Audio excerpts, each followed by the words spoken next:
ICC ইভেন্টে খেলতে যাওয়ার আগে বাংলাদেশ দল নিয়ে চলে নানা নাটকীয়তা। চ্যাম্পিয়ন্স ট্রফির আগেও এর ব্যতিক্রম ঘটেনি। সাকিব তামিম ইস্যুর পর অফ ফর্মে থাকা লিটন দাসকে ক্যারি করবে কিনা বিসিবি, এমন প্রশ্ন বারবার ঘুরপাক খাচ্ছিল।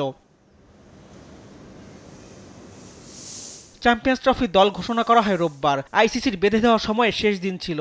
দল নিয়ে সব প্রশ্নের উত্তর মিলে প্রধান নির্বাচক গাজী আশরাফ হোসেন লিপুর কাছে। তামিম ইকবাল আন্তর্জাতিক ক্রিকেট থেকে অবসর নেওয়ায় তার অধ্যায় শেষ।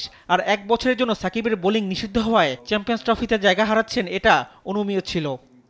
সাকিবের বোলিং অ্যাকশন নিয়ে, তার বৈধ বোলিং অ্যাকশন নিয়ে যে সমস্যাটায় তিনি আছেন সেটার থেকে উত্তরণের জন্য তিনি পরীক্ষায় অবতীর্ণ হয়েছিলেন, টেস্ট দিয়েছিলেন এবং টেস্টের রেজাল্টটা খুব আনফর্চুনেটলি নেগেটিভ হওয়ার কারণে তিনি এখন ক্রিকেট শুধু একজন ব্যাটসম্যান হিসেবেই খেলতে পারবেন।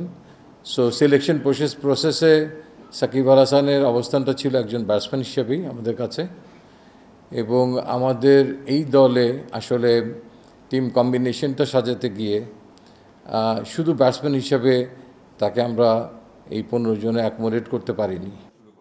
দীর্ঘদিন অফ ফর্মে লিটন দাস চ্যাম্পিয়ন্স ট্রফিতে জায়গা হারিয়েছেন। সৌম্য ইমন ওপেনিংয়ে থাকায় জায়গা হয়নি লিটনের, জানিয়েছেন প্রধান নির্বাচক। লিটনের আউট অফ ফর্ম। একটা ব্যাটসম্যান দীর্ঘদিন ধরে এই একই ফর্মেটে রানের তীব্র খরায় ভুগছে।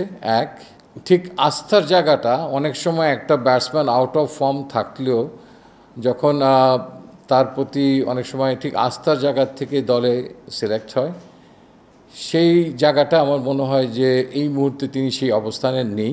সৌম্য সরকার এবং আমাদের Tamim, they are doing well as a pair, so that এখানে দেখা যাচ্ছে যে এই দুজনই সম্ভবত ক্যাপ্টেনের সঙ্গে আমাদের, যেহেতু আপনারা জানেন ইন্টারাকশন হয়, যে তারাই ইনিংসের শুরুটা করতে যাচ্ছেন।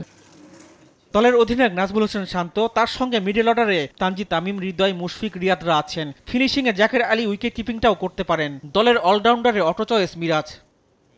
স্কোয়াডে 2 স্পিনার রিশাদ আর নাসুম। পেস আক্রমণে 4 জন অভিজ্ঞ তাসকিন, মুস্তাফিজের সঙ্গে তরুণ তানজিম সাকিব ও নাহিদ রানা আছেন গতির ঝড় তুলতে।